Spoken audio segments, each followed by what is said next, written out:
is meant for an adult audience. LoveLine may contain sexually oriented content. Listener discretion is advised. LoveLine with Adam Carolla and Dr. Drew. Hey, everybody. It's LoveLine. I'm Adam Carolla. That's Dr. Drew. Phone number 1-800-LOVE-191. Dr. Drew, board-certified physician, addiction medicine specialist. I'm in Chicago tonight, coming to you from our affiliate, Q101, out here in Chicago. Ooh, Vic must be there with you. Yes. Trusty engineer Vic is here holding down the fort. I was in Chicago this week doing this, this weekend doing this Celebrity All-Star Legends softball game, which was a lot of fun. We did it tonight. And Drew's back in L.A. sweltering in the miserable heat. Mm-hmm. Here. Mm-hmm. I'm a lot louder than you are, Drew. Is that how it always is? To me, you're a lot. You're a little louder than I am. But yeah, that's the way it always is. All right. I think Vic's going to adjust that a little bit. But, we had a good time today. We went, I'll tell you, if you guys ever get a chance to play a softball game on a Major League ballpark diamond at night with the lights on. Come on, who doesn't? 25,000 people there. I highly recommend it. It's a good time. That's nice. Yeah. It's on, by the way, and I mean, the baseball all-stars were like Willie McCovey and Fred Lynn and Dave Winfield and Ozzie Smith and Bo Jackson. Wow. I mean, it was like crazy who's who of baseball celebrities. I mean, probably had 6 or 7. Raleigh Fingers was there. Oh, my God. Like 6 or 7 Hall of Famers in the group. Wow. And the thing, a couple of things struck me about these guys. First off, they're all still in really solid shape. Huh. I mean, they can play. They weren't fat. They all looked sort of well rested and tanned, and they all look good. They aren't that old. They're 50s, right? Well, some of them. I mean, some of the guys have. There's guys like Bo Jackson are probably 36. Yeah. And still saw him nude, by the way. Oh, that's nice. How was it? It was a delight for the eyes and the nose. No, I mean the guy's built like a brick F house. Yeah, I was going to say S house, but that wasn't enough. Yeah. And then guys like Dave Winfield. Dave Winfield played outfield for the Yankees for quite a number of years. Dave Winfield's about 6'6", about 270. Wow. And at Mammoth. Dave Winfield is the only guy to ever get drafted professionally for football, baseball, and basketball. Wow. Wow. Yeah, how would you like that? I know. I mean, he got professionally drafted in all 3 major sports. Did he play anything besides baseball? No, he just chose to play baseball, I guess. But that was sort of back in the day where you picked your sport and you kind of stuck with it. And I guess it's smart because, you end up doing what Bo Jackson did, which is you blow your hip out playing professional football, and that's it. But it was a gas. I mean, just all the lights on, the field all lit up, and everybody out there. It was a beautifully groomed field, and had a good time. Robbed a guy of a home run. Ooh. Over the fence. Wow. The ball would have gone out of the park. And you jumped up and got it. Brian McKnight hit it. Oh, my God. Yeah, hit about 200 and change. The ball was going... he's a big guy. He is a big guy. Yeah, he's a big guy. Oh, big whoop. Nice ball was going out of the park. Yeah. Anyway, if you want to see this game, it's on ESPN tomorrow night after the home run derby. All right, fair enough. And lots of hijinks with Big A and Kimmel in there, too. So good times. All right, Drew. Yeah. What are we doing? We're going to take some calls. Here is, hold on here. I want to take Stanley, who's 22. Stanley. Hi, what's up? Well, you tell us. Well, I've heard you guys talk a lot about tattoos and piercings and how people are sometimes kind of messed up when they want to get lots of piercings and tattoos. Yep. Now, my spin on it is that I don't really want any piercings or tattoos, but I find myself attracted to people with piercings and tattoos. We had this call a couple of weeks ago, and Adam, both you and I we thought that we'd never spoken to anybody who was attracted to the tattoos and piercings. You know what I mean? Not really. Yeah. I mean, we thought we talked to people that were kind of effed up, had tons of piercings and tats themselves, and were attracted to other circus freaks. Right. But but not anyone who's completely clean and into it, unless that just means somehow that they're open for business. You know what I mean? Stanley? Well, yeah. That's the same thing I was thinking. I was thinking I'd heard a million times how other people were into doing it to themselves, but never a call from someone who was... No. Adam was asking whether... Stan's thinking about something else. Yeah. Well, listen, Stan, so what? Good. Enjoy. Okay, there we go. All right. You find someone with a nice tongue stud. Get some hellacious oral. It's all good. Stanley really didn't have a question. It didn't seem like it. It's kind of a half a statement, and he was distracted. Yeah. It's Lauren, 15. Lauren? Hi. Hey. Up. Nothing. I have like these death and blood fetishes, and I was just wondering how someone would get those, or. Well, specifically, what are you talking about? What happens?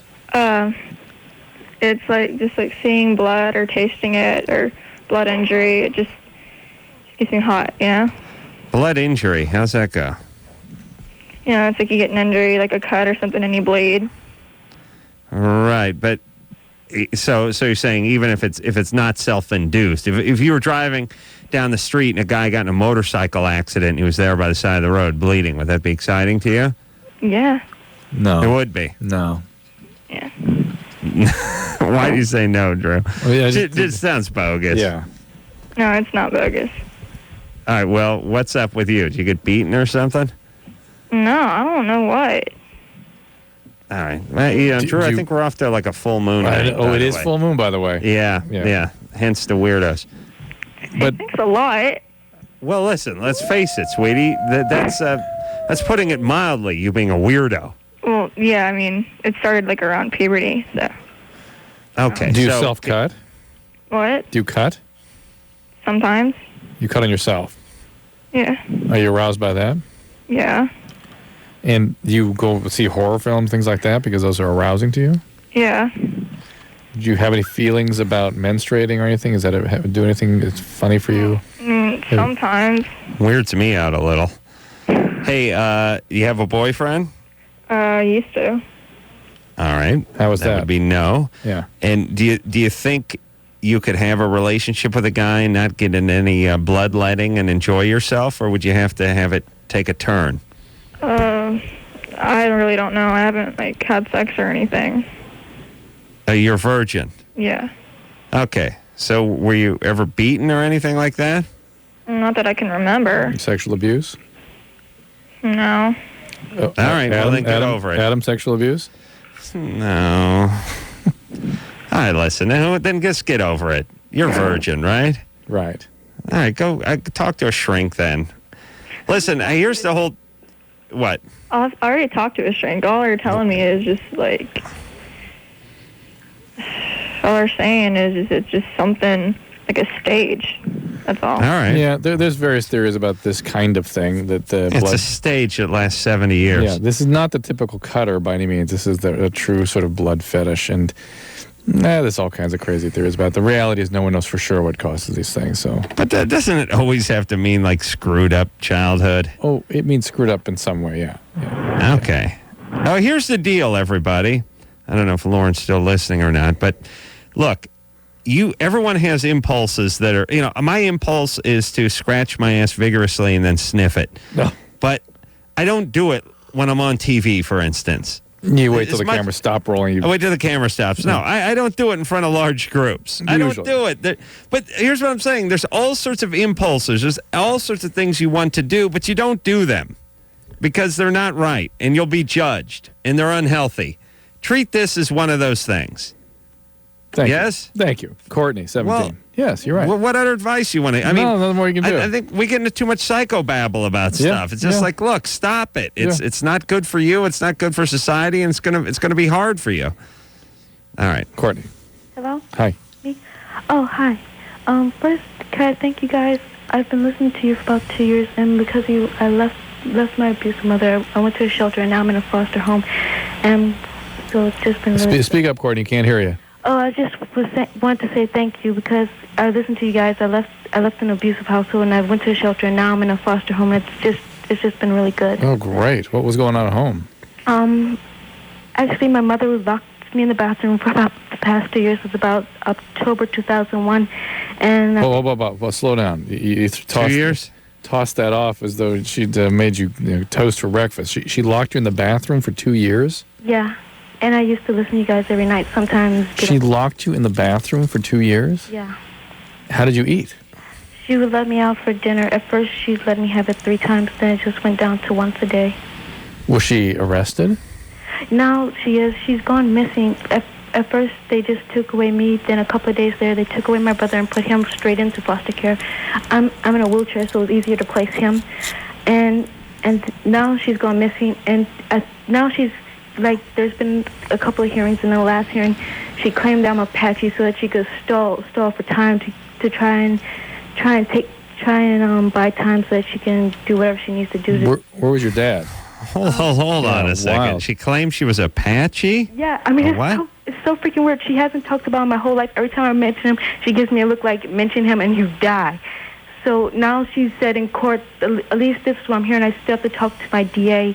She said that I'm part Apache, and my foster mom, she told me that one of her little babies that she has, her mother tried the same thing, and it's just to buy time because they have to check it by law. They have to check each and every record. What does her being Apache do for her other than time? And what's the it point? buys time because they have. I understand they have to check it out, but what's the point that she's trying to make about being an Apache?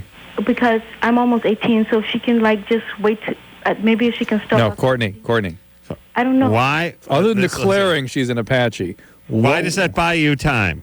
No, I don't want to know her that. time. Because they have to check it out. It takes a long time to check the records. Why do you have to why do you have to check the records out if someone claims they're Apache anymore, and if they check their Eskimo when they're trying? Because they have to prove it in court, and by the meantime she turns 18, the mom is off the hook, kind of thing. And she can keep my little brother. Right. I know, but hold on. Let me talk to Drew. What does being an Apache? Why does being an Apache defend her against prosecution for having locked her child and imprisoned her child? I don't know. Why would you even bring it up? Why would they even care at the court? Like, fine, you're Apache, whatever. Let's get on with it. Okay. Oh, I know, Drew. That's what I said 10 minutes ago, and you said, well, because they got to check it out and it buys them time. Why do they have to check it out? Why do they care? Is my question. That's the question you should have been asking. I don't know. Okay. All right. Again. All right. So anyway, you're in a wheelchair. Yeah. How come? We're in a wheelchair. That was part of the question. When I was 6, I was paralyzed in a playground accident. What happened? You want the whole story? Because The 10-second version. Okay, I was pushed off the jungle gym because it was built shoddy. Okay. The construction workers were skimming money off the top, so they put concrete and covered up with mulch. You got pushed off a jungle gym. That's fine. And then I got a bruise on my spine. The nurse, instead of taking me to the hospital, she put me in a cubicle. It happened at 10 in the morning. I didn't get help until past 2. So I was just stuck in the thing, just screaming as my legs swole. I now have a flat bladder because it nearly tore. I was just wondering, could the injury, could the injury cause a depression? Could it? Having an injury like that can make you depressed, but being imprisoned by your mom and having a mom put in a wheelchair and locked in the bathroom, that's depressing. Forget the back injury, just being in a wheelchair and locked in a bathroom. I know that's habitational because I certainly have been feeling better since I've left that environment. Completely 360. But I was wondering, 180, 360 puts you back where you were. You're back in the bathroom at 360. Sorry, that was completely retarded. It's all right. No, I'm talking about biological effect. I understand. The endorphins damage, could it damage the stuff? Could it, self-destruct them? No. That's all your mom. That's all your horrible childhood. Yeah, you have plenty of reasons to be depressed without having to draw up a biological explanation. Okay. And if you had the most pristine upbringing and were not depressed about having a disability, it probably wouldn't cause anything. Okay? Okay. All right. So the thing is she's out of the bathroom. She's in foster care. Doing better. It's doing better. Yeah. That's what we like to hear. Thank you. And we don't care what percentage Apache your mom is. But we do want your mom punished. Yeah. Yeah. Sorry, but we really do. Where's she calling from, by the way? Gilroy, California. Oh, okay. I didn't know if there was some sort of thing that if you were, maybe if you're a certain percentage American Indian, that you have to be tried by some council of elders or something. Yeah, who knows? Lock in bathroom. You need heap wampum for attorney. All right. Michael's 25. Michael. Guys? Go. Hey there, how's it going? Good. You guys Good. have a great show, man. Thank you. I wanted to ask you guys, for about the past 4 years, I've been having sex, and let's say about 2 to 3 times a week. Right before that point, I would press on a spot beneath my testicles, and it would stop from anything going out. And I want to know if that's actually like safe, or if it's going to have some type of long-term, effect. You would do that while you were alone? No. Well, I was with the girl. What's the goal? Why are you doing that? So nothing would actually, come out, and I know that's not going to stop her from getting, Pregnant. possibly going to stop. Yeah. But is that what you're trying to do? You trying to use that as a contraceptive? No, not at all. Just for Why are you doing it? cleanliness reasons. Cleanliness. Yeah. Wow. It's next to godliness, except for the part where you put your index finger up your ass. Wow. Then it gets out of the realm of godliness. Wow. Yeah, what is that? And what is? I mean, look, I understand not wanting to, have your belly look like a seagull crapped on it when you're done with your business, but that sort of part where right in the middle of the best part of the sex, you take your finger and you're shoving it around and you're giving yourself this like retrograde thing. That just seems like an undue distraction in the part where you least want to be distracted. It's actually where, half the time it'll be me, then half the time it's her. But it's a spot right beneath the actual boys, and then she'll press right there, and it stops anything. What is she? What is her goal in stopping it? Well, it's just, whether it's actual intercourse or oral. Okay, there's her motivation. You got that, Adam? Yeah. Okay. It's just like a smokeless cigarette. Yeah, there you go. Yeah. All right, well, that starts to make some sense. Well, anyway, we don't know that it's going to hurt anything. We had a urologist up here a couple weeks ago, Jennifer Berman, who never heard of this before.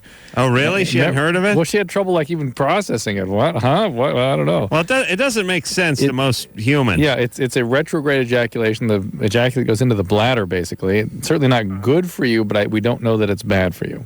Okay. All right? That'll work. All right. Yeah, all right. Yeah, but here's the caveat. If you when something is coming out of your body, number one, number two, a sneeze, whatever it is, a cough or semen, and you stop it over the long haul, it's not going to be a good thing. Mm-hmm. It just can't be. Colleen, 18. Your body's not designed that way. That's right. Yeah, you. Hi.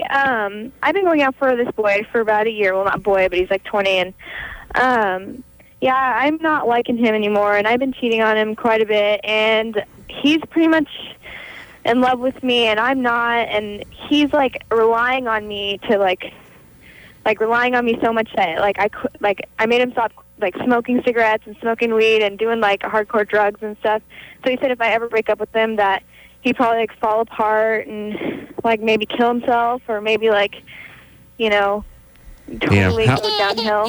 How long has this been going on, this relationship? A year. A year. Why are you out of love with him? Because he quit doing all those things you were trying to get him to quit? No. There's nothing less to do? I don't know. I'm not interested in him. He's not even attractive to me anymore, really. It's just, yeah, he's not a bad boy anymore. He's in love with you. yeah, pretty much. Gross. Yeah. Yeah, that's right, Colleen. Yeah, she's 18. She's hot. She got a guy who was kind of a bad boy. He was doing some drugs. He was doing some smoking, some drinking. Well, no, he stopped. Yeah. That's the point. That's why you're not. That's right. That's why you're not into him anymore. No, that's not why.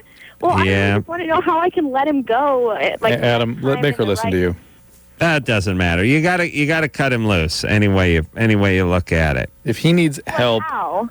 If he needs help, get him to help. So there's a caretaking team to receive him. Whether it's what? If he wants to kill himself? Yeah, whether it's a professional help or a 12-step program, see to it that he gets somewhere. Then it's really out of your hands. Hey, Colleen, you can't be responsible for his feelings, okay? And we can't magically take him away from you, make him go away. You've gotten yourself into this thing. If you want to do what's right, otherwise just dump him come what may. That's what's going to happen. It's going to be a bad thing for him. If you have any compassion left, then see to it that he gets into hands that can handle him when he falls apart when you leave, because you can't be responsible for his feelings. Hold on. How's she going to make sure she's 18? What's she going to do? She got him to do all these things. Okay, look, you seem to need some help. Now, look. How do you get him? How do you get him into a team? How do you arrange a team to take care of him? Drew, A psychiatrist would take care of him. She doesn't know a psychiatrist. She doesn't know. She's 18. She doesn't know anything. Well, I just wonder if I could break up with him so easily, or something, some certain time, or some place, or somehow. Here's what you need to do.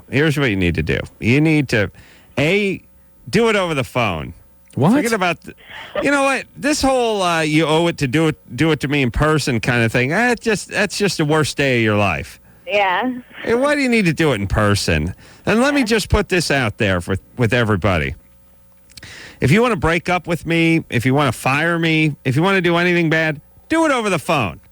Just pick up the phone and call me. I don't want to meet you somewhere for lunch and have 45 minutes of uncomfortable conversation before we get to the reason we both went to lunch for, and then another 45 minutes of a public display of morose and crying, and it's humiliating. Just do it over the phone. But here's what I think you need to do. I think you need to say, we are breaking up, and there's zero chance we're ever going to get back together. And I know that sounds cruel. And I know you hate me, and I think as the years wear on, you'll appreciate that I did it this way. I'm sorry. That is it. There's no way we're ever getting back together. Drew, don't you wish someone would have done that with you many years ago? If you're going to break up, you must leave no possibility of any doors open, period. Yeah. Right. That is essential. Now, however, as a human being, you've created kind of a monster here. Yeah. Well, it's not her fault. Well, she had to go make this guy so dependent on her. I mean, it's not her fault, but she has done it. And if she really has a sort of a ethical compass, I would think she'd want to sort of hand off at least.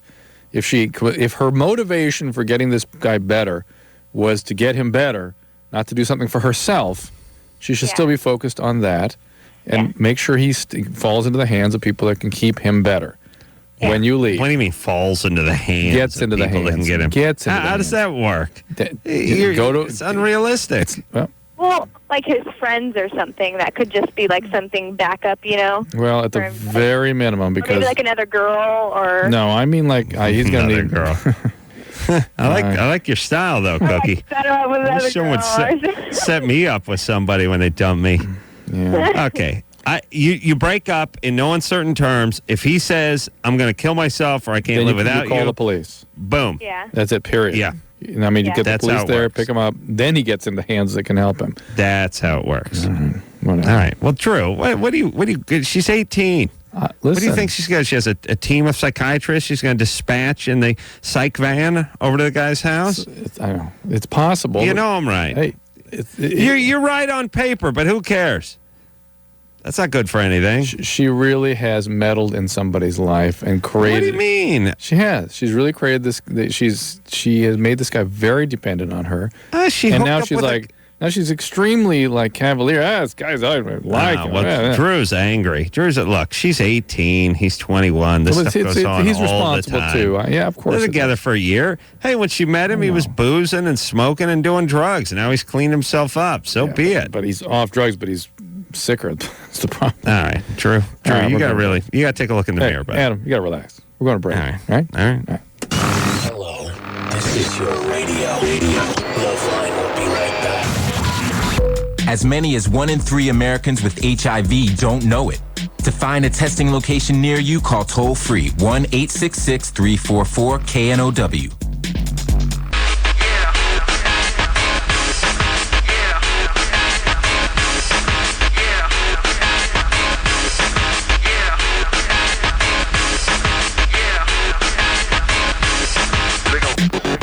Hey, everybody. LoveLine. I'm Adam, and that's Dr. Drew. I'm going to eat myself a little Danish, You travel, you can eat Danish, Drew. Where'd you get it? Vic get some for you? Oh, a man cow. I had it lying around. I don't know. It was sitting somewhere. That's good.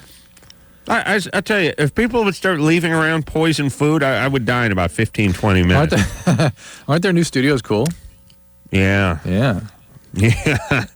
I mean, it's gorgeous. Yeah, I told you. First off, it's at the Merchandise Mart over here, which we do talk about once in a while, but for those of you who don't know it, well, a couple things. Should we talk about the Merchandise Mart for a second? It's the biggest building in the world other than the Pentagon, as I understand it. And it sits in the middle of Chicago on the river. Strangely, no one in Chicago seems to know it's there or what it is. But it's this giant, beautiful old building in which there's tons of old furniture stores, merchandise stores, and a couple radio stations. Yeah, and the river runs right by it. Yeah. And what river is that? You know what that Chicago River? Is that Chicago River? I don't know. Yeah, makes sense. But here's the deal with Chicago: is we were tooling around last night and walking around all day today. It's such a town, you know. I mean, it's town. The architecture's great. The place is clean. There's people walking around. Yeah. Like when you're from LA, if someone is walking, they're suspect. Oh, I mean, they're coming after you. Yeah, it's just panhandlers, guys wanting to do your windshield, guys pushing a shopping cart. Like you don't see normal people walking on the street. No. Something has gone terribly wrong. Yeah. I mean, if you see a normal person walking on the street, it means their car died, and they're trying to find a payphone or something. But just great architecture, great city, laid out beautifully. You know, the lake's right there. The river runs right through the middle of the town. People are riding bicycles around. I mean, it's just. I know the winters are brutal. I've never experienced them, but I've been in the winter. I've been in the winter. They're not as bad as New England, in my opinion. A little windier, but New England worse. It's just a great looking town with some really great old architecture. Where are you staying? Four Seasons. Now, is that thing swaying in the breeze or what? You got that yet? Yeah. First night I didn't feel it. Second night all I heard was you hear the creaking as it moves. They give you earplugs. They give you earplugs, and you know, for a guy who likes earplugs, that's my kind of hotel. But I was way up at the top, and I'd roll in bed like on a ship. It's crazy. Yeah, it is. It's really gorgeous town. I recommend. And it's full of people sort of walking around who live here who seem to enjoy it. Yeah. They're proud of it. They like it. Yeah. It's totally different than Los Angeles. Just a bunch of nomadic people who are all sort of pissed off, and it's really.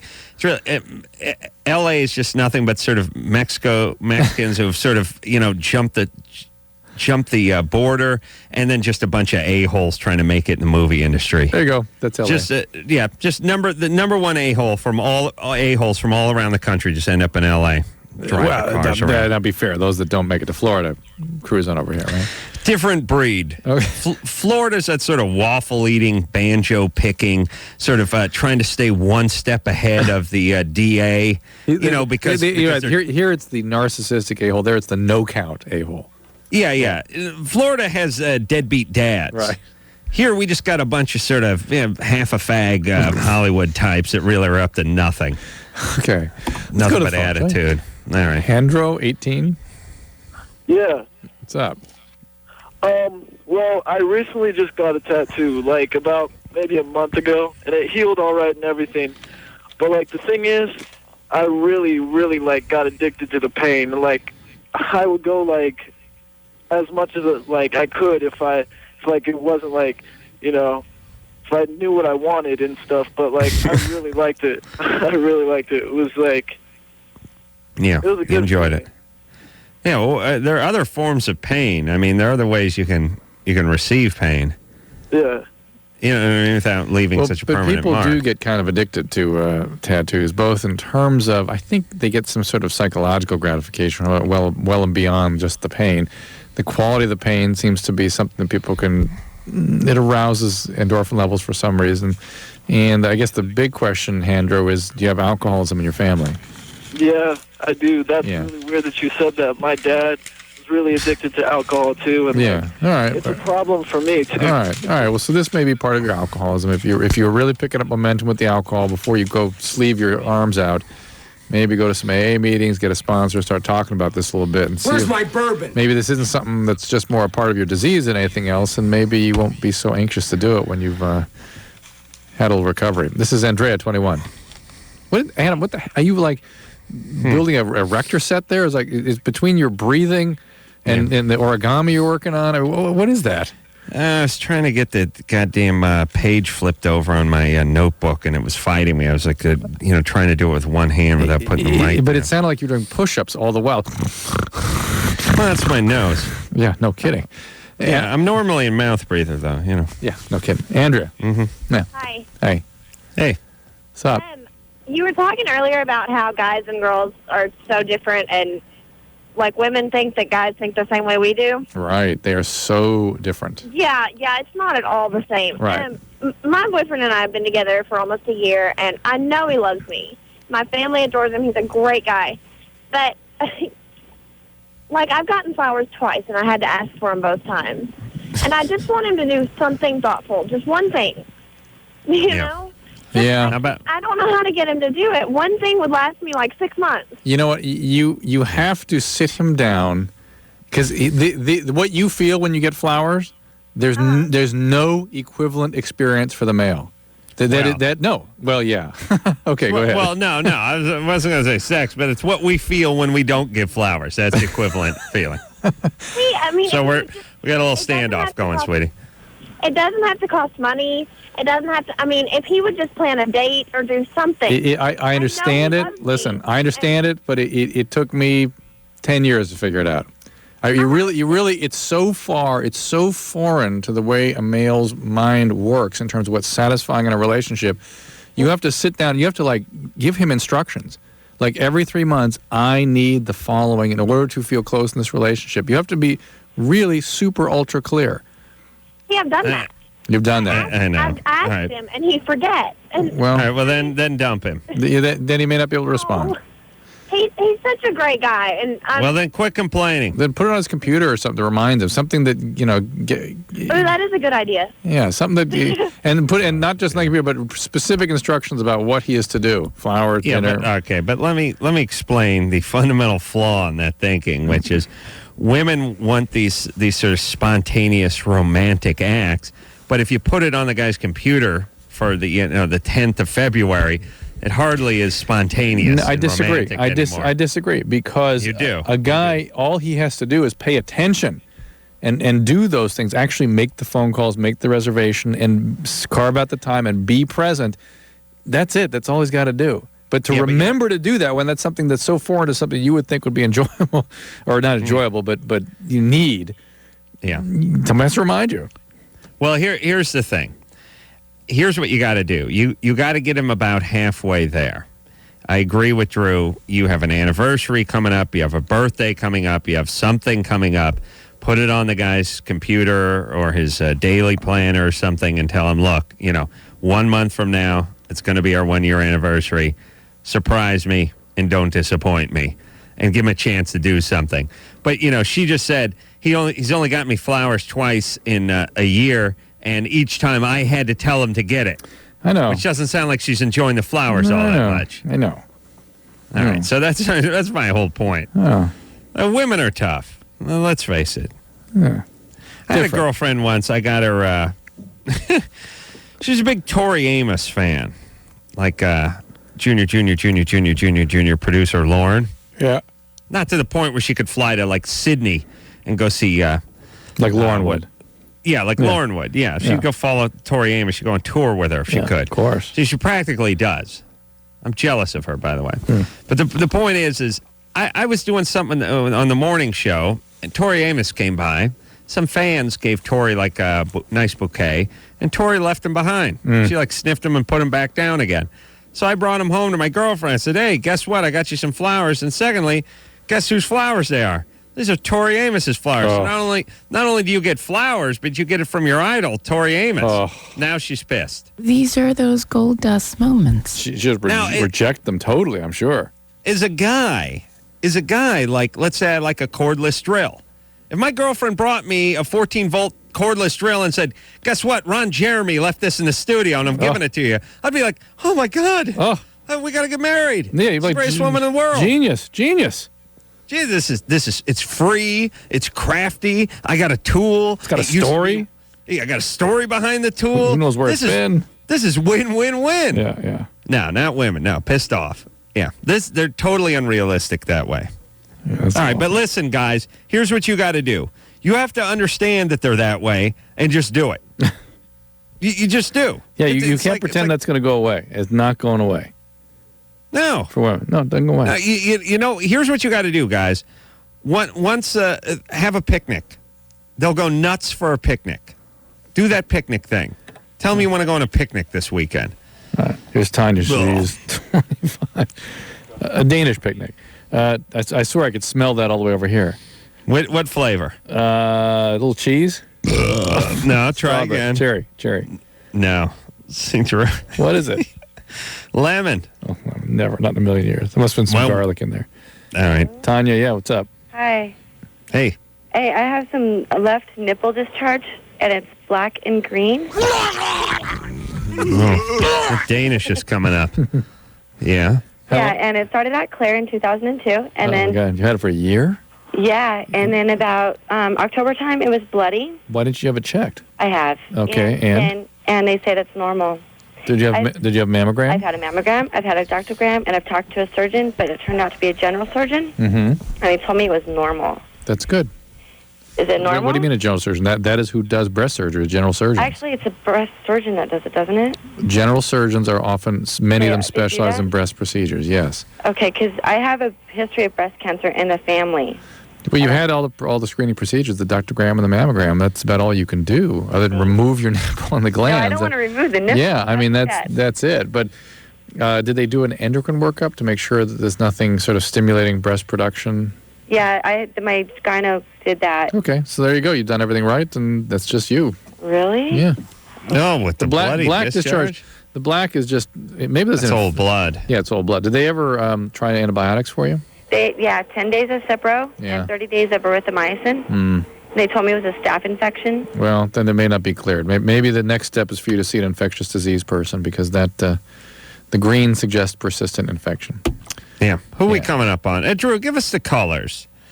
I mean, if it's coming out of the nipple, white's anywhere, milk. really anywhere, yellow is infection. Okay, really. Yellow's infection. Yeah, and what's white, green? White can be. Green can be, but it's from the nose and the throat and whatnot. It doesn't have to be. All right. And then black is old blood usually. All right. Brown is blood. Yeah, good time. That's a good time, though, huh? Hey, it's time for another break. Yeah, who's coming up when we come back, Drew? How about Greg? No. Yeah? No. Not Greg? No. He hasn't earned it? No. This is going to be Jason, whose girlfriend wears clothing during sex. All right. Huh?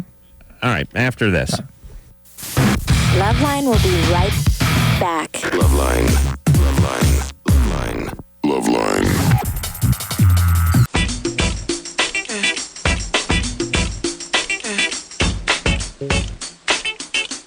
Hey, what's happening, everybody? It's LoveLine. I'm Adam. That's Dr. Drew. Phone number 1-800-LOVE-191. I'm out here in Chicago. Drew back in Los Angeles. And I have a request. I want to hear the Hizzle for Jizzle little intro from now on every break. The rest of the show.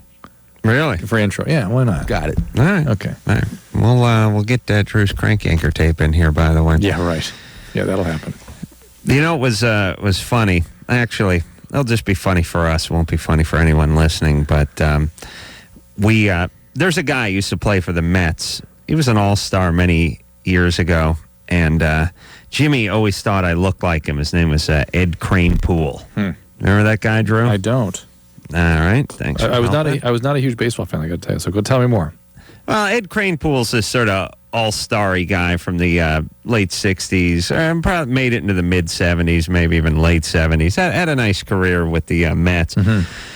Anyway, Jimmy has always said I looked like Ed Cranepool. And it's always just been his own personal little thing. Like, so, lo and behold, Ed was there today? Is that true? No. Okay. So go ahead. All right. Let's just take some calls. Let's take calls. Did anybody else understand why that was troubling to him? What? Why? Drew, what if he was there? That's exciting. I know, but why would you want to tell everybody he was there if he was there? You ever think about that? Anderson, can you help me? Or Ann? You don't understand that? See, Adam has a memory, so I don't want to get involved because he's back tomorrow night. Look, go ahead. See, you were trying to speed the story up, and he wanted to tell it his way, and I can see both sides. I see both sides. I'm just trying to participate. If I don't participate, he gets mad at that too. So it's hard. If I said, because I just had said, first off, Adam, I just said I don't know baseball, and you got mad at that. So I thought, well, I'm gonna try to get into this conversation. All right. Well, forget it. But listen, here's my point. Yeah. When are you ever right when you jump ahead on the story? Never right. Never. But it's not about being right. It's about participating. All right, we can participate by just going, Okay. All right. But here's what I'm saying. What if Ed Cranepool was there? Then then we have a give and take. Then it's like, yes, not only that, there he was. No, then you jumped the story. See what I'm saying? Huh? Yes. You don't understand that? Yes, sir, Miss Scroll. I guess. Yes, sir, Miss Scroll. Like if you're telling a story and your wife just jumps ahead to the end. Yeah, and you go, yes, that's right. He was there. No, but he wasn't there. Oh, it sucks. All right, but anyway, forget the story. Let's move ahead. All right, this is Jason, who's 21. Jason? Yes. Yes? I have a question. I've been with my girlfriend for 2 years.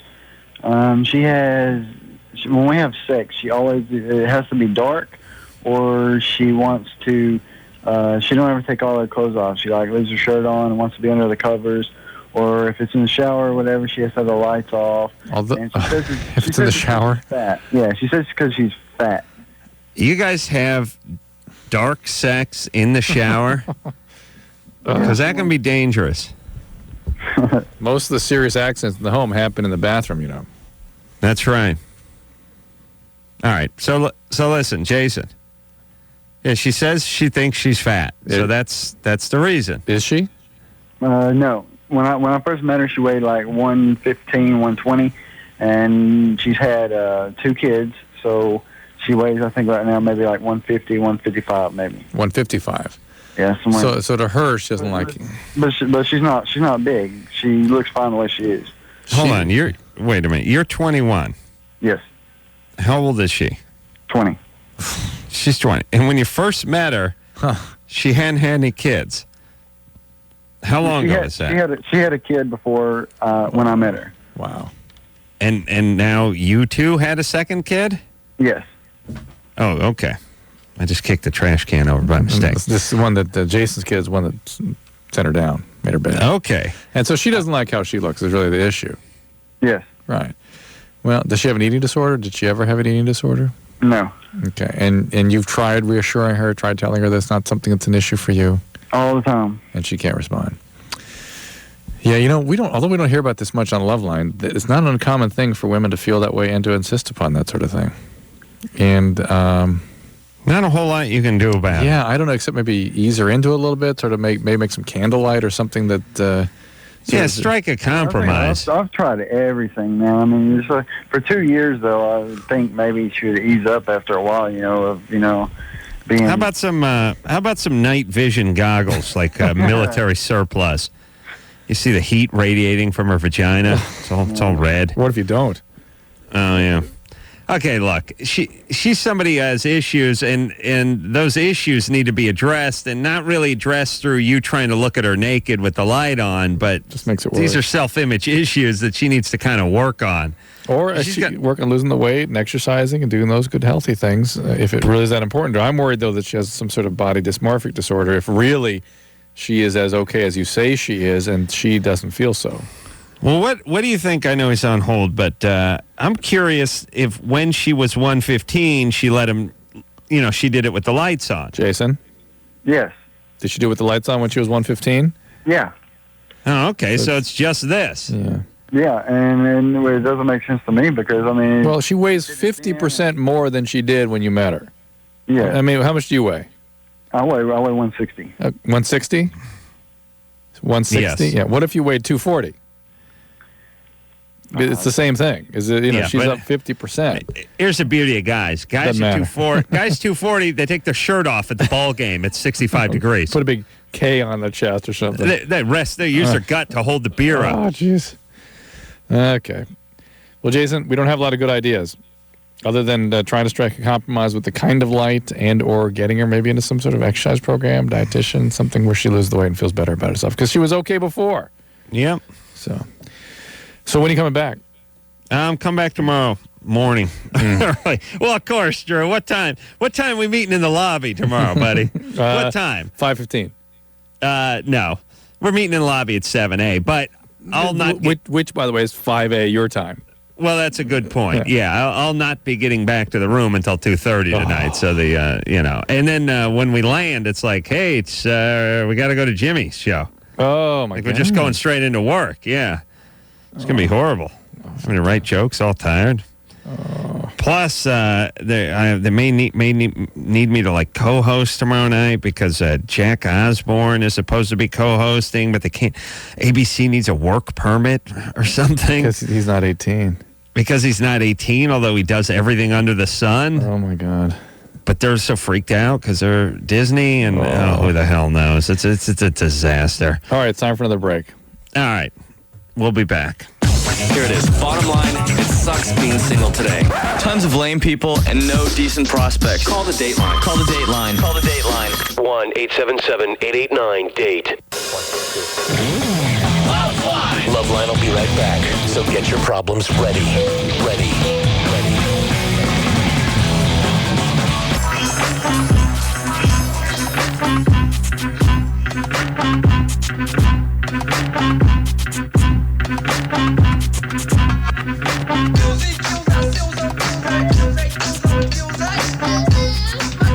Hey, everybody. LoveLine, I'm Adam. My gizzer. Yeah. That's Dr. Drew over there with his gizzer. Phone number 1-800-LOVE-191. I'm out here in Chicago. I was just talking to Vic, the engineer out here. Vic, we're complaining about cars, and I was telling him that, in California, you're thinking about tripling the licensing fee for these cars, so it's going to go through. And let me tell you something about any experience I've ever had with anything that has to do with a car, whether it's any kinds of, whether it's traffic tickets, moving violations, registration fees, anything like that.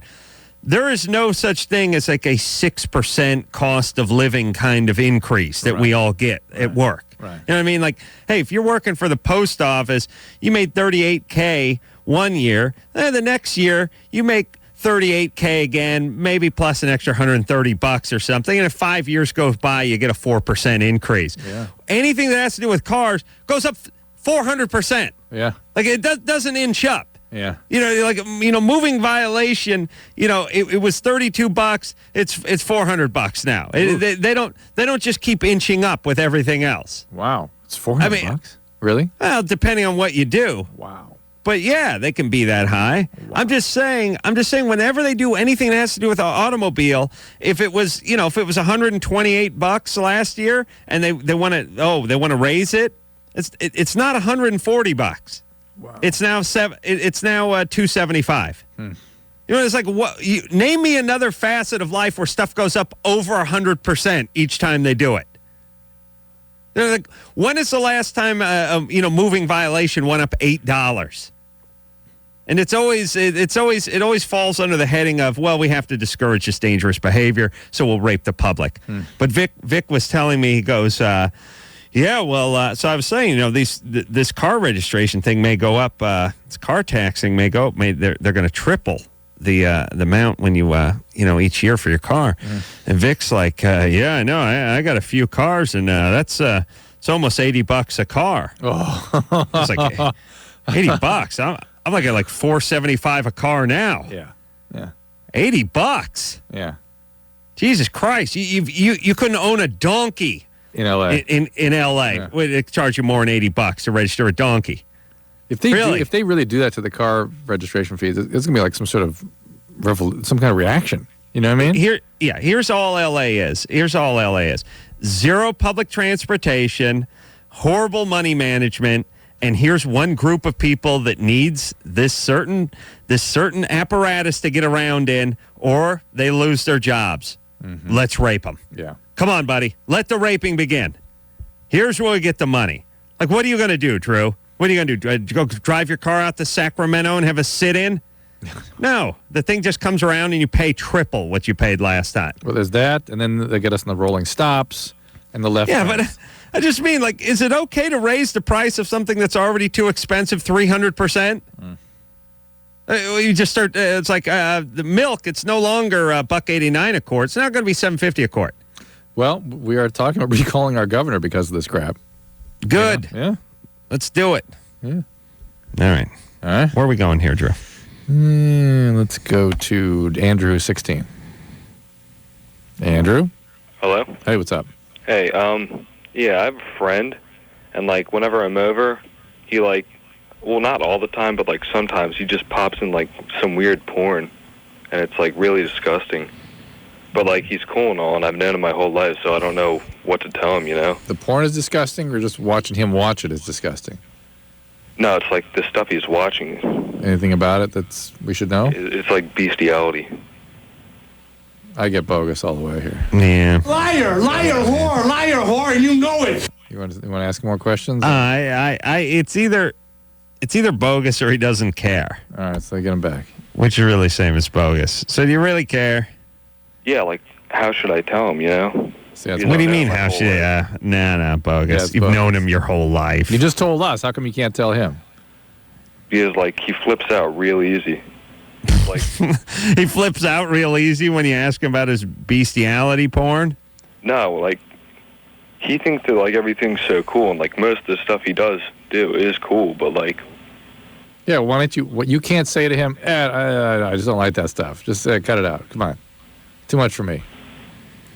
Can't do that? He flips out. He flips easy.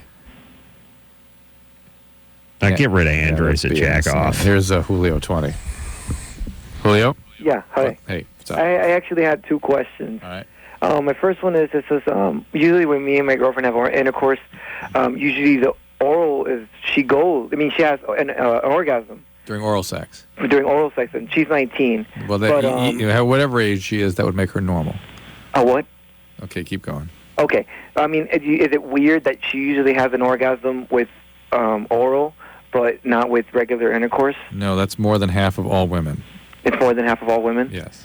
Okay. No, it's just I noticed that whenever we do it somewhere weird, like one time we did it in, well, not at once, but we did it in the car, and she would go, like, a lot, like more than once. During the oral sex? No, regular sex. She could have an orgasm in the car? Yeah. With intercourse? Yeah. Why don't you get your bed done in Naugahyde or something? Put a headliner on it. That doesn't make sense to me. Well, no, she's excited by the danger. She was excited, yeah. That's why, I mean, it was a little bit, it was exciting for me too, because it was like kind of like, hey, we're in a car, you know. But with when we do it here in our bed, in our room, it doesn't go with her, you know. It doesn't go for her, and it's only through oral when she does. Yeah, all right. She's a thrill seeker. Why don't you take her up on the roof? Yeah, but and nail her? most of them they can just have it with oral, and that's that. That's that. Yeah, this is a twist. Yeah, I don't quite get it. But what's your second question? Okay, my second question is about male pattern baldness. Mm-hmm. And now, I mean, my dad's not bald, but he's like half of that way there, and he's like 50-something.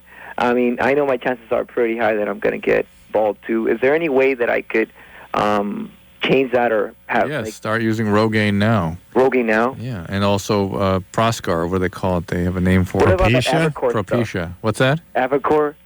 Nah. That shampoo? I mean, just use Propecia. That's actually stood up to scientific scrutiny. Avocor is another testosterone-type blocking agent. Crystal, 19. Hi. Hey. Okay, so last night I lost my virginity in a one-night stand. And, Congrats. 19. Yeah, I know. 1 in a million, I swear. Anyhow. Yeah, but 1 in a million, then you let it all go on a one-night stand. Oh, Drew. I'm just curious. I'm not happy with myself, but when I went and pee this morning, it hurt, and I looked, and I had a sore spot. It was a red little bloody spot. And is that because of the friction that happened, or why is it there? It's probably God punishing you. You need to have that checked out. Okay. It may be an STD. It's a little bit quick for something to develop, and it could be. Oh, that's friction. Come on. Probably it could be a urine infection too. You're getting anything? Because it wasn't even normal. He went normal for, I guess, a virgin. It was it was doggy style. Like, I was on my side and he was behind me. He was behind you. What was that? He was behind me. Why isn't that normal? No, it's doggy style. Most of my friends who have lost their virginity did it missionary style first. I see. So you started doggy. Yeah, I did. Wow. That's like the first time you ever go skiing, you go on the Black Diamond run. That's exciting. Yeah. I'd rather see young people pushing the envelope this way than with all the other weird stuff they're getting. You know what I mean? I like this guy, by the way. I like the cut of this fella's jib. It's going to de-virginize you from behind. Did he know you were a virgin? He did, but he didn't believe I was. He's like, if you're a virgin, how come it went in so easily? I'm like, well, sorry. Guys are great, aren't they? Oh, my God. Yeah, so he doesn't believe me, but I'm not going to talk to him for about another year. So. Oh, my God, why? Why not? He's in a band, so I see him about once a year. Oh, boy. He's a family friend, so. Any band? What instrument does he play? He's a singer. All right. See why you guys should start bands? Right. Yeah. Notice she has no remorse. She's like completely, it's fine with her. No, because she's in a band. No, I feel really bad. Like,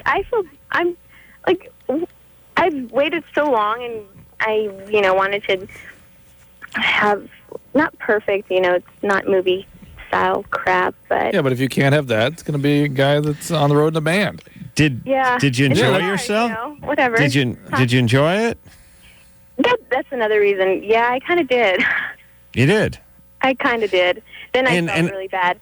Crystal, I don't believe you feel bad. No, I think you're telling yourself you should feel bad. You don't have to.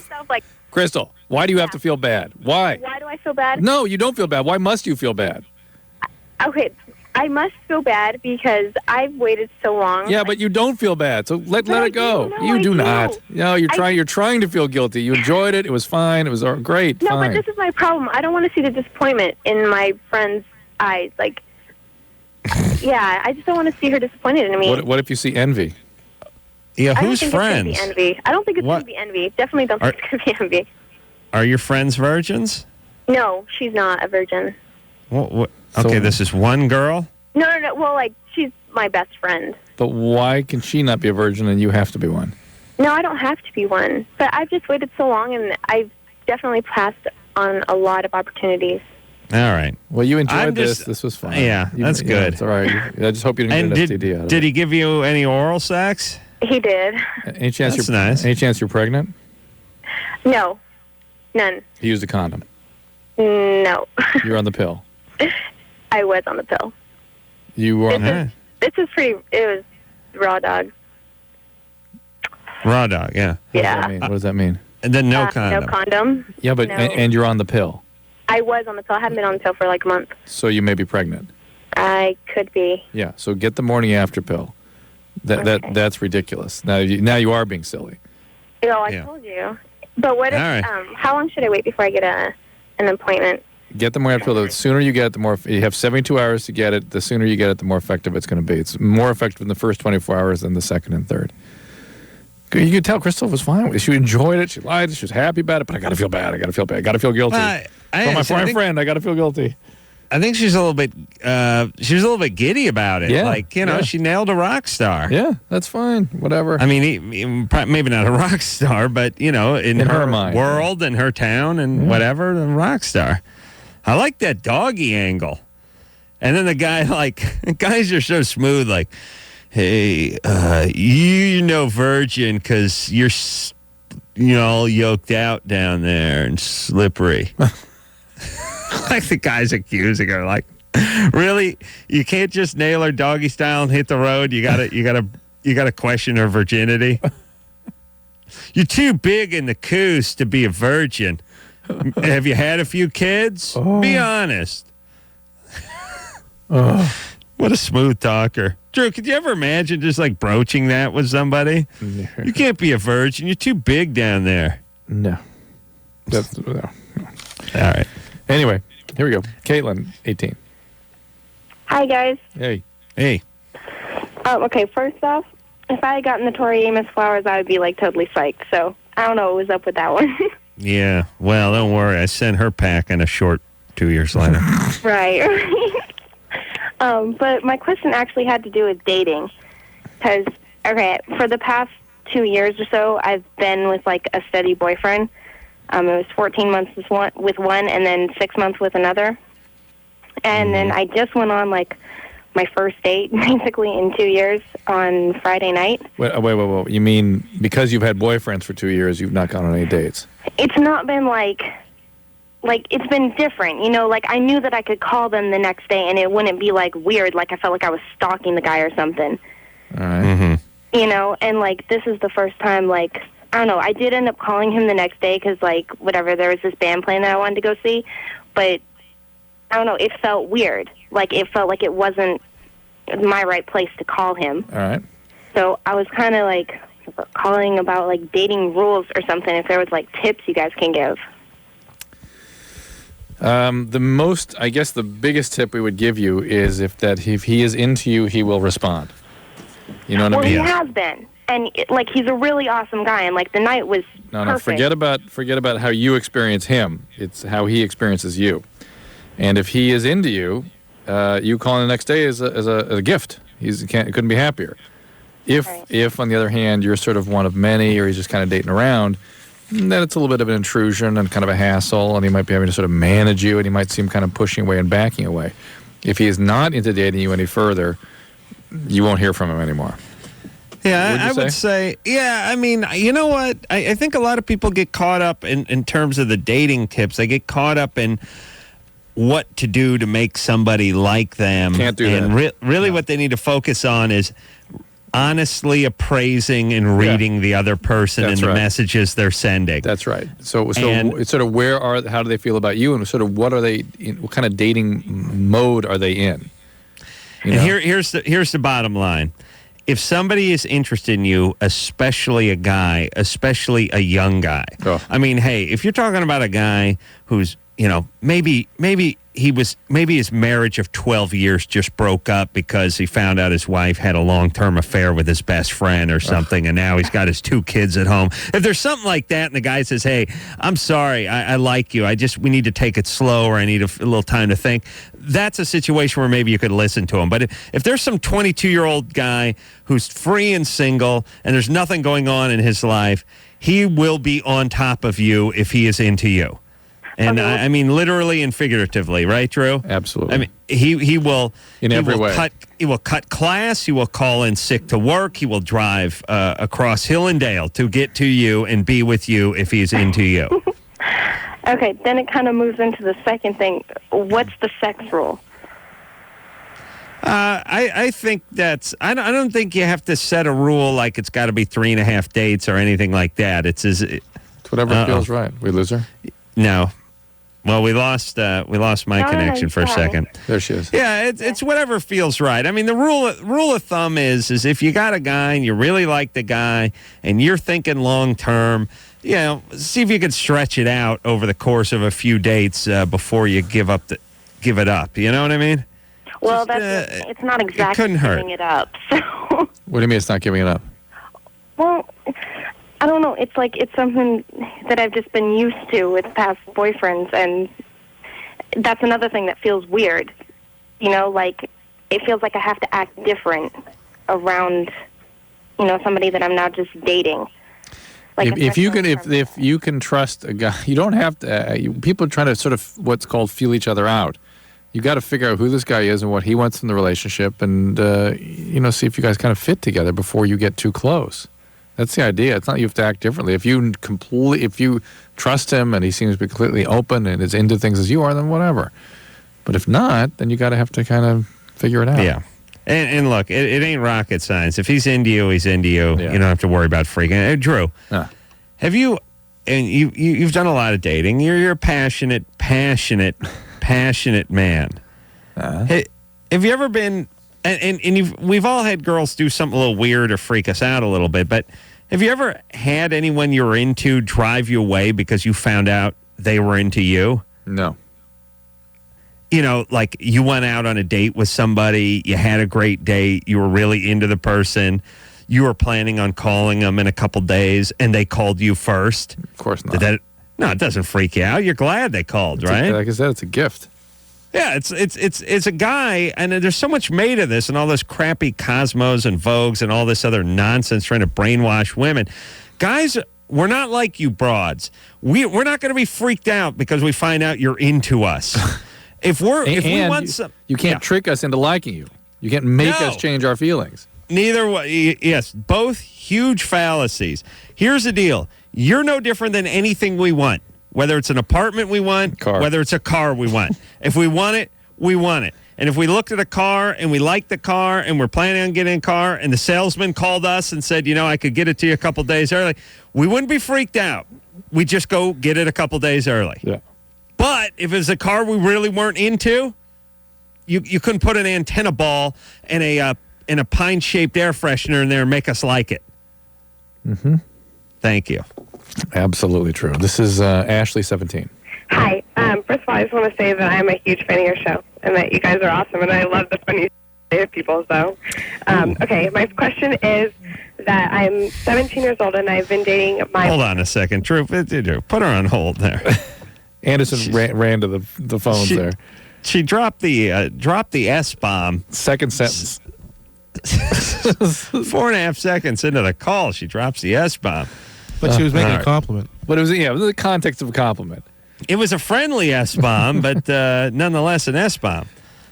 Okay, let's hear what she has to say now. All right, Ashley. No more S or F words, okay? I'm sorry about that. Unacceptable. My question is that I've been dating my boyfriend who's 18 for about 8 months, and we just recently had sex for the first time, and he took my virginity about a month ago. And what happens is sometimes I can orgasm during sex, and sometimes I can't.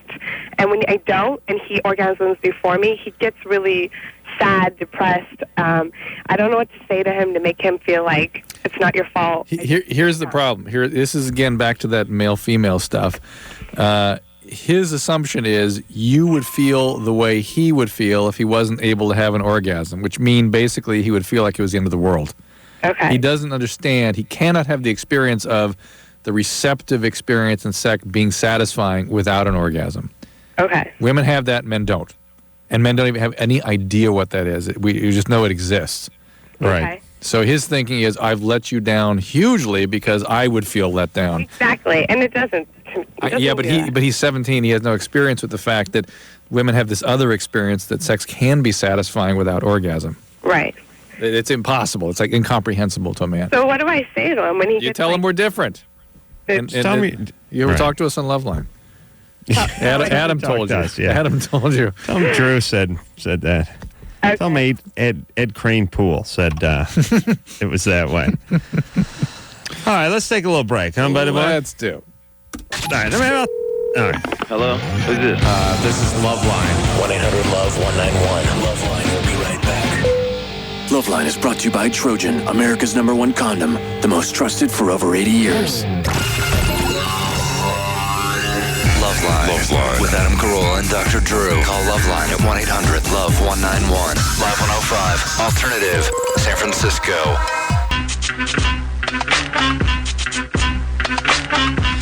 Hey, everybody. It's LoveLine. I'm Adam. That's Dr. Drew. Quiet. Yeah.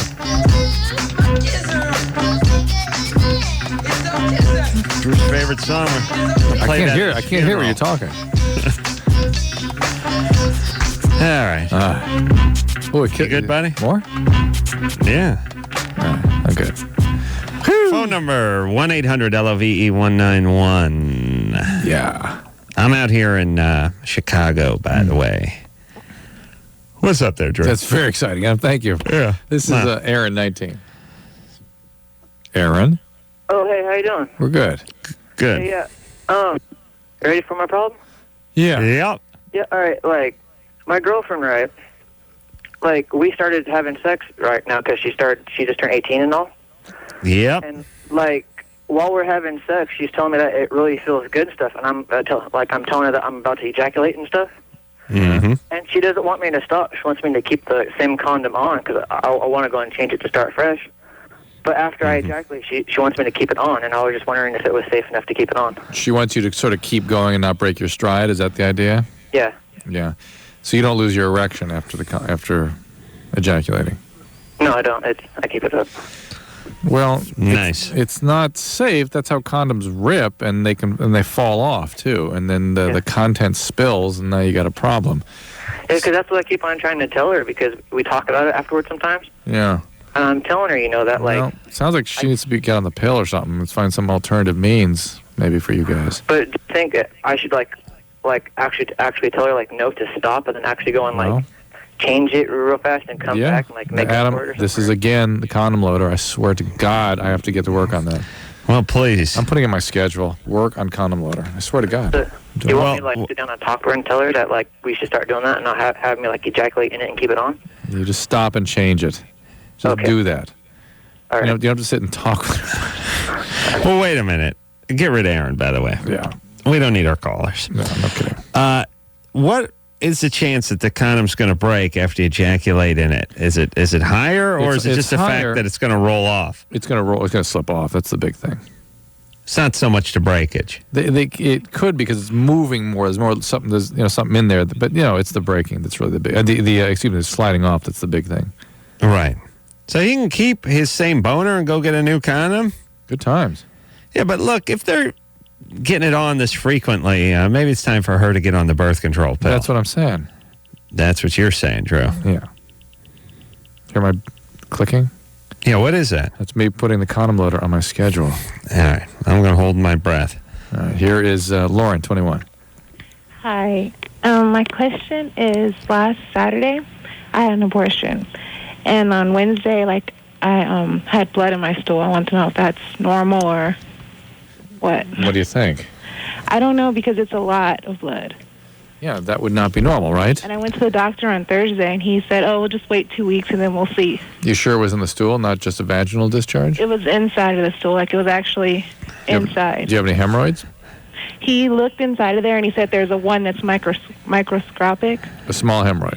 Yeah, so I don't know if that's... So that could be where the bleeding is coming from. They do any blood tests on you to make sure that you're clotting? No, he said within 2 weeks, if so, he'll have to do a camera test. Yeah, you need to have a scope done, for sure. Okay, because it also happened on Wednesday and Thursday, and then I All right. Well, go. Sounds like you should be taking some iron too, but they need to look up there and see why you're having this. That's not normal. What might this be to do with the abortion? Sometimes there can be clotting mechanism problems. Sometimes it can be. I can't think of any way it would really have anything to do with that other than the hemorrhoids. He mentioned a microscopic hemorrhoid. I don't think that's what he said. Is there such thing as a hemorrhoid that cannot be seen by the human eye? No. They're internal or they're external. All right. Yeah. All right. Good times. This is Chrissy. I like the idea that she examined the core of her stool, though. She actually got to the nougat part of the stool. You don't see chicks doing a lot of that work. You know what I mean? No, it's more of a guy thing, eh? Stool dissection. Oh my God. Well, it's true. Yeah, you're right. All right, Chrissy. Hello. Hi. Hey. Hi. How are you guys doing tonight? Good. Okay, I had a question. I'm 21, and I have a friend, Justin, and he's just now starting to date this girl who has herpes. I don't know. The name came out a little too much. Oh, right. There, yeah. You can't do that. You can't start throwing people's names around and then attaching venereal diseases to them. No. Screwballs. So look, this is either one of two scenarios. Either thing, she's got to be punished, right? Yeah. One is this is bogus. Yeah. Two, she's just so stupid. She's saying herpes and a guy's name and who the guy's dating. Yeah. Either way, she's screwed. Yeah. Hang up on her. Afraid so. Okay. Vicky, 19. I said hang up on her, Drew, not destroy a satellite.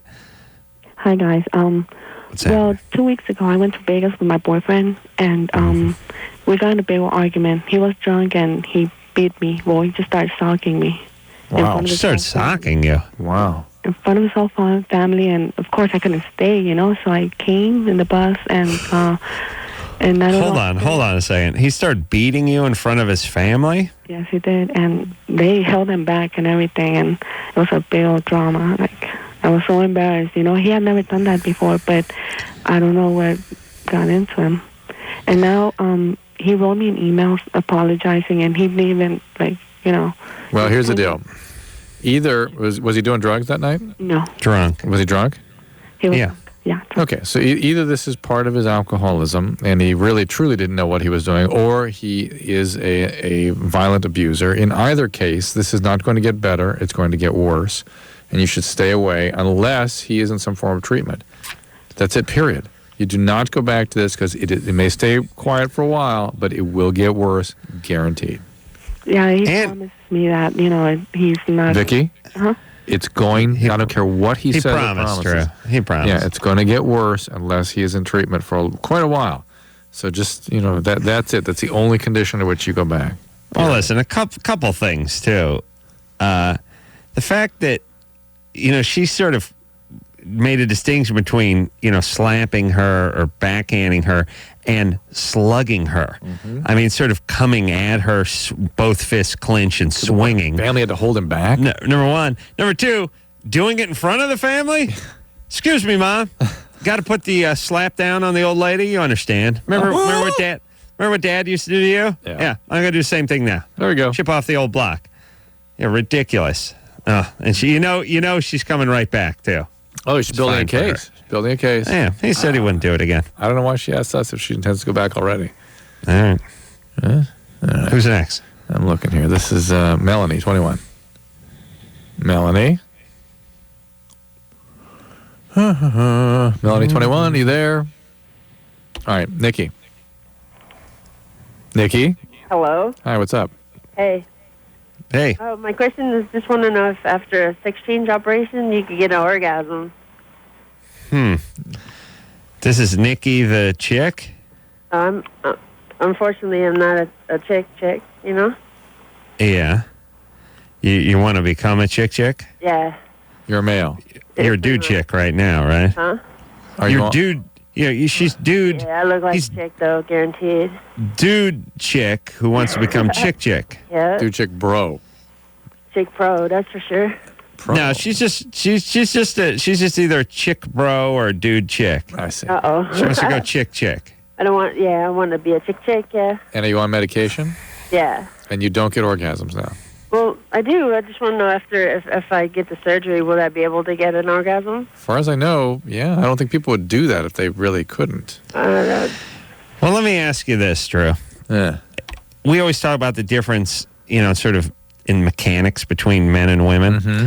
And we know with a guy, like I said, guy could be at a funeral of his mother, put some peanut butter on his dork, have a dog lick it off, and have an orgasm in the middle of the eulogy. I mean, because of the pure physical sensation. Yes, right? And women, when you say that, don't hear it. They believe you're being funny. Right. No, you're not being funny. You're speaking the truth. Well, it's a little bit funny. It's funny the way you. I mean, it's funny. It's funny scene, but it's the clever. reality It's is clever. It's clever, but it's real. It's a reality. Right. Now, women don't need the mechanical part so much. Some do more than others, but it's a crapshoot. And some women, psychologically, it can be very exciting. Like that caller we had earlier, just doing it in the car was exciting enough to give her an orgasm.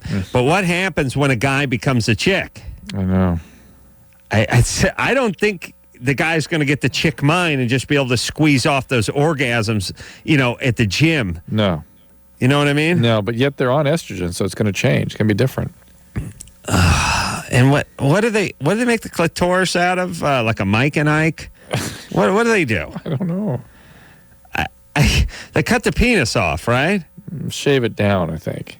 What do you mean you shave it down? I don't know what the procedure is. I don't know. I don't. Is the head of the penis become the clitoris? I imagine. You do imagine. So now you got a huge clitoris? I don't know. Drew, look into that, would you? I don't. Yeah. You don't want to look into it, do you? No. I know, because it hurts your teeth, right? That's right. Can any doctor who does that really claim they're a doctor? These humanitarians, I know they think they're doing the Lord's work by taking women that are trapped inside, or men that are trapped inside women's bodies, or women and trapped inside men's bodies. But it's all BS. These are screwed up people. You ever met one of these transvestites that wasn't screwed up? No, transsexuals? But I've met some that actually are happier as the other sex. All right. Be that as it may. So here is Dale. Dale? Yes. What's going on, Dale? Hi. I had a question. I have been bulimic now for about maybe 4 years, and I have been wondering about if it affects you as far as if you wanted to have children, if it affects you that way. Yep. Definitely? Not definitely, but it can. It can? You can get... In what way? Well, is it just depleting your body of nutrients, or... Obviously, if your body's struggling to survive, its ability to handle another system is extremely unlikely. Right. Neither of you would survive that, A. So obviously your body adjusts by making it more difficult for that to happen. And one of the ways it does is by causing premature ovarian failure, for instance. Is there any and it makes you lose your... Was there what? Is there any type of a sign that I would notice, or would there be irregular periods or anything like that? You might lose your period, but it's hard to diagnose this in the middle of bulimia because usually you lose your period anyway. Right. So anyway, you're messing with not only your reproductive potential but your survival. So. Well, right. I mean, this is something obviously that I want to quit doing. I guess I'm under the impression that I can just stop. And that I just want to know if there's going to be long-term effects. You're wrong. It's a chronic illness and needs treatment. People don't just stop it. Right, because it's more mental. If you're not in treatment, you're in danger. Okay. Okay? All right. If fertility is that important to you, that it motivates you to get help, then go do that because that's important. I tell you, this eating disorder, it really does to the layperson seem like something you could stop. Yeah, I know. But from doing this show, I've learned that it gets a grip on these girls about as tight as, like heroin on guys. Any other addiction. Or girls. Yeah, any other addiction. Yeah. I mean, it's really weird because it's like, just don't throw up, all right, sweet pants? You'll be fine. Don't engage in this horrible, horrible behavior that, us people without an eating disorder do once every 3 years, and it's the worst 10 seconds of our life. Just stop doing that. It's easy. Mm-hmm. And yet, they can't seem to do it. It's like telling an alcoholic, stop drinking, or a heroin addict, stop using drugs. Look what's happening to you. Can't you see it? Yeah, but. I know, but booze is so good, Drew. I know it. I've been talking to you about it for a long time. Oh, sweet, sweet booze. The cigarette. I like the new cigarette commercials that has all. You've seen this where they have these sort of quotes from people. I swear everything I've heard come out of your mouth, they put on the air on the screen there, which is, I only smoke at night, I only smoke on the weekends, I only smoke after dinner, I only smoke 2 cigarettes, I'm not a smoker, and it says, if you smoke, you're a smoker. Yeah. Well, no, that's, hey, it's no different than eating donuts or chili fries. If you have one a day, or if you eat 1,000 buckets of chili fries and donuts every day. No different. You're still a donut eater. Still a chili fry eater. Right, Drew? You're a doctor. Same. Same. No different. No different. This is how doctors work. You smoke 3 cigarettes a day, you smoke 3 packs a day. Doesn't matter. You're a smoker. And again, I say, use the cheeseburger analogy. Exactly the same thing, right? 1 is the same as 100. It's a little bit more like a dose of a toxin or a poison. It's like, rather than, because it's like a little bit, yeah, right, you might get by. Might not. All right. Might not. But the cheeseburger and stuff, you're going to get by. You will. Well, no different. 1 in 1,000. All right, let's take a break. Let's do. Dude, you got issues. Call LoveLine. 1-800-LOVE-191.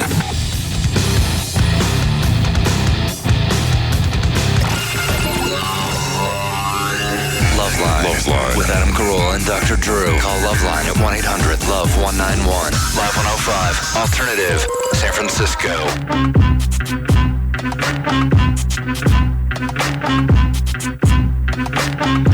There, buddy. LoveLine. I'm Adam. That's Dr. Drew. Let's get back to the phones. What do you say, buddy? As soon as I'm done listening. All right. Sorry. Is always up and down. Interesting. Yeah, it's true. Line 2 is ringing, not blinking here, guys. Let's go to John. Is 25. Hey, guys. What's happening? What's happening, John? Hey. All right, check it out. I fell asleep while I was getting a BJ from my girl, and she's pissed. Yeah. Were you drunk? No. Whoa! I was tired. Oh, my God! Somebody hold the phones! I can't believe that! We need them back, too, Ann. Yeah. ICP. Insane Clown Posse. Yeah. You're tired. Guys do this. Oh, man. She's just irate. Yeah, all right. Well, tell her to get over it. I mean, really, what do I say? All right, now it's bogus. Yeah, it just sounds bogus. It's really not. Well, what have you said? I'm sorry. And what does she say? She's nothing. She's pissed.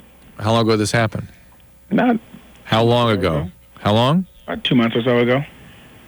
And she has. She's still pissed. Still pissed? Oh, yeah. Relationship's over. Dump her. There you dump her. It's over. That is a bogus call. Yeah, he's an idiot. 2 months ago. Still pissed. Okay, this is Jared, 20. Hey, how you guys doing tonight? Good. Hey, I got a question. I've been with my girlfriend about 6 months right now, and we have a pretty active sex life, except like a quarter of the time is like the only time I can really maintain an erection. Most of the other times we get going, and I just kind of peter out after about like 10 minutes or so. Did you say a quarter of the time? Yeah, that's what. Well, no, it's actually like a quarter of the time is the only time I can like keep going the entire way. Okay, Drew, let me just get this straight. A quarter of the time is the only time he can keep going all the way. Correct? Yeah. Is that what he said? So 3/4 of the time you lose your erection. Right. Okay. How long into it? Like 10, 15 minutes, depending on what's going on. Then no ejaculation, just you lose your erection. Right. Are you on a Well, first of all, 15 minutes is pretty good. Well, yeah, but I mean, the other times it's like nothing. Like, it's not that hard. I don't know why this is, because with past girlfriends I've had, I didn't really have this issue. And it's not like we're doing anything that's boring. We're pretty active. We do a lot of different Hang on a second. 15 minutes, depending what's going on? What does that mean? Well, like, sometimes just depending on the mood, we're switch positions, stuff like that. And if you... Adam, are you following this? Sort of. I'm only a quarter interested in this call. Are you on medication? No, nothing. Okay, there's something going on here that's, I mean, Drew, I don't think you've been saying the age of these gents. 20. But I'm guessing he's a young man. If at age 20 you're having trouble keeping it up most of the time with your young girlfriend and you're not on any medications or anything, there's something going on. Seriously? Are you anxious? Nervous? I'm not sure, because I don't feel any different than with the other girlfriends I've been with, and I haven't had any issues like this with them. Anything else going on in your life right now? Are you sleeping okay? Any stress in your life? Yeah, stress, but I mean, I guess that could be it, but the stress has only been for the past couple months, and it's kind of been this way for the past like 4 or 5 months. And what's the stress from? A lot of issues with like work, and I do some volunteer work, and that's really kind of going crappy right now. Do you do drugs? No drugs or anything. Hold on. How badly could volunteer work go? Give me a worst case scenario. You quit? You don't get that big nothing paycheck every month? Actually, what it is I volunteer with the police department, and I've been implicated in something that happened that I didn't do, and I have to go testify to court, and it's kind of a big deal when you're only 20 and you haven't done anything wrong, and it can potentially screw your entire career. Oh, that could weigh on you. All right. Yeah. All right. So I don't know if there's a good answer here. I mean, maybe he should get a medical evaluation. Yeah, for sure he should, because that's always a possibility. But he goes for 15 minutes. But who knows what his version of 15 minutes is, you know? And he certainly has plenty of stress in his life now to cause this. I wonder if whatever had happened... When did this thing happen that was so horrible? This thing that you're being tried for, or called up in court? I'm not being tried for anything. It's just somebody told me something about. All right. When did it happen? Like March. So that's like 5 months ago. Right, but nothing happened with it until like April, like late April, early May. Was it weighing your mind or anything? Not really. Okay. I didn't even really think about it. I didn't think Forget anything. it. All right. Yeah. Yeah, listen, 20-year-old guy can't keep the boner going most of the time. Yeah. I think might have to go in and get an evaluation. Yep. Okay. Well, sometimes you just get an evaluation to find out nothing's wrong. Absolutely. I mean, then you go back home and you realize there's nothing wrong with you, and then maybe you get it up next time. He basically needs to have a thyroid function, prolactin level, make sure that the blood supply is normal, that the prostate's okay. Just make sure they got to take the gay aptitude test. Melanie, 21. Melanie? Hello? Hi, what's up? Thanks for taking my call. Thank you. Kind of have a two-part question. My boyfriend smokes a lot of pot. He's really dedicated to school. He graduated college with like a 3.89, but he's not responsible as far as with me. Like, he's really forgetful. He's kind of immature, and that's kind of the second part of my question. You always hear that guys mature slower than girls do, and I want to know if his forgetfulness, irresponsibility, is that something that I can wait for to change, or is it something that I Whoa. How much pot is he smoking? Several times a day. All right, so this could all be... One of the things that pot does is arrest your development. If you started smoking when he was 14, you basically have a 14-year-old you're dealing with now. Secondly, it can screw with your motivation, and so you can not want to do things and forget to do things. So it's not strange that he can graduate with a 3.89 and get into law school. Absolutely, absolutely not. That it really does not affect cognitive performance. Amazingly, it affects memory and usually sort of procedural memory. So it's you forget where you put your car keys and things like that. But learning tends to be okay. Okay. Yeah. So even though he says he wants to put so much effort into school, and then he says he wants to put effort into our relationship, it doesn't carry over, or? No, this is a different kind of effort. This is trying to remember to do the procedural things associated with a relationship that he can't remember to do or doesn't have the motivation to do. Okay, so if he stops, will he start? He will get very depressed for about 3 months, and things will get worse for a while, and then it will get better. If then he's still a problem, if he's just not a good caretaking person. I mean, some people are not available in relationships. They don't take your feelings really into account properly. Okay. Yeah. And he's not. You can expect him to change, over the course of the next 12 to 14 years. Yeah, in terms of maturity. I know you're looking for the next 6 weeks, maybe 2 months. That ain't gonna happen. Yeah. Yeah. All right. All right. Good luck. All right. Thanks. Yeah, and listen, ladies, 21, 22-year-old guys, they're guys. They're not men. I mean, Drew, look at yourself when you're 22. Yeah. But you weren't ready for anything. 24, 25, you're pretty much there, though. Well, you start getting it together, but I mean, you really, in terms of being how a woman wants you to be in a relationship. Oh, no. That stuff ain't happening at 22. No way. Break time again. All right, Drew, why don't you wrap it up for me, would you, buddy? Should I try calling you later, or are we done? You can call me on my cell. All right, good times. All right, good. Okay, so I know there's nothing wrong with me. So what's up? So I was like you, and I used to think that these Datelines were totally cheesy. Why can't I meet anybody? But I tried everything else and thought, what the hell? So I called the Dateline and actually met a cool guy. I called the Dateline and I hooked up with some cool people. Believe it or not, other normal people are out there looking too. 877-889-DATE. 1-800-LOVE-191. We'll be right back.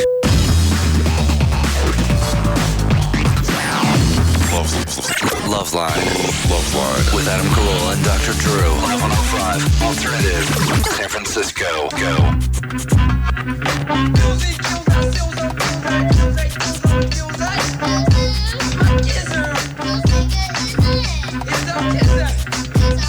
Don't turn that down.